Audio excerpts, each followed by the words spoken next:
একজন বন্ধু আরেকজন বন্ধু একে অপরের সাথে সম্পর্ক ঠিক রাখবে শুধুমাত্র আল্লাহর সন্তুষ্টির জন্য। একজন বন্ধু আরেকজন বন্ধুর মাঝে সম্পর্ক বিচ্ছিন্ন করে দিবে শুধুমাত্র আল্লাহ সুবহানাহু ওয়া তাআলাকে সন্তুষ্ট করার জন্য।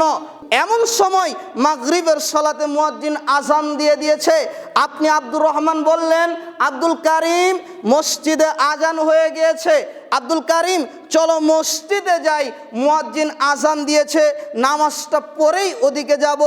আপনার বন্ধু যদি আপনার কথা শুনে মসজিদ পর্যন্ত আসে, সম্পর্ক ঠিক রাখেন।